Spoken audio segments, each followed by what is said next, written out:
Hello বন্ধুরা, তোমার সবাই কেমন আছে? ভালো আছো? আজকে নিয়ে এসেছি নতুন একটা ভিডিও নিয়ে। তো আগের দিন ভিডিওটা হচ্ছে আগের দিন ইন্ডিয়া ভার্সেস যে ওমানের খেলা হয়েছে সে বিষয় নিয়ে। তো আগের দিন ইন্ডিয়া ওমানের সঙ্গে জিতে একদম 1 নম্বরে চলে গেল।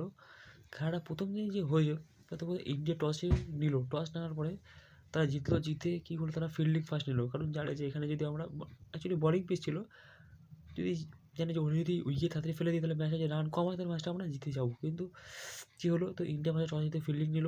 ফিল্ডিং নেওয়ার পরে এদের ওপেনিং ধরো প্রথম ওনাদের ভালোই মারছিল। প্রথম 5 ওভারের মতো 40 রান মতো ছিল।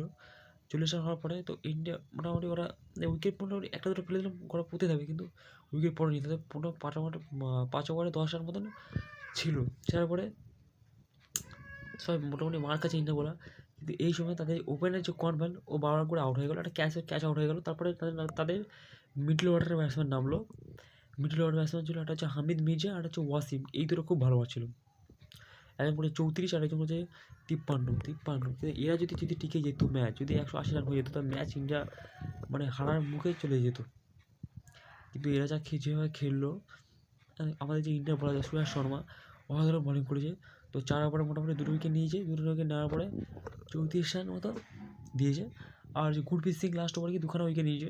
এই দুই মোটামুটি চার চার চার দুটো করে 4টে উইকেট নিয়েছে। আর আর একটা করে আলাদা বলগুলো নিয়েছে। নেওয়ার পরে ইন্ডিয়া ওরা মোটামুটি 20 ওভারে 135 মতো রাখে দিয়েছে।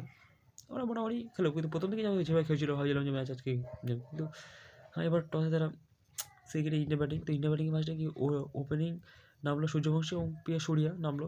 নামার পরে এরা প্রিয়া সূর্যা মোটামুটি অফ যাচ্ছে, কিন্তু নামার পরে 12 রান বা 10 রান মতো খেলেছে, ওরা আউট হয়ে গেছে। সূর্যবংশীও তেমন খেলতে পারেনি। আগের দিন হেভি খেলেছিল, কিন্তু কালকে খেলতে পারেনি।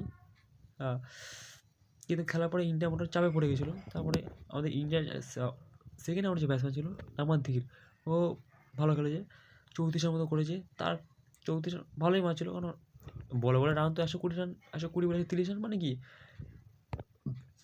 6 রান করে নিলে ম্যাচ তাও জিতে পারে। 6 করে রান নিলে 120 বলে 6 করে আরামসে ম্যাচ জিতে যাবে। কিন্তু তারা ওই বুদ্ধিটা খাটিয়ে তারা আস্তে আস্তে ধীরে ধীরে ম্যাচটা খেলার পরে খেললো। তা ওরা নামাদি করেছে 34 রান। তারপরে হর্ষ রান করে 54 রান মতো করে 20 ওভারে 138 রান করেছে। 4 উইকেটে ম্যাচ জিতে গেল। এবং সব কিছু বলতে গেলে কিন্তু ইন্ডিয়া টিমটা সব ভালো খেলেছে। কথা ভালো করেছে। আর ফার্স্টে একদম ফাইনালে উঠে গেছে। তো লাস্ট ফাইনাল খেলাটা দেখতে হবে। দেখো এশিয়া কাপটা ভারতে জিতবে, আমার মনে হয় ভারত জিতিয়ে যাবে।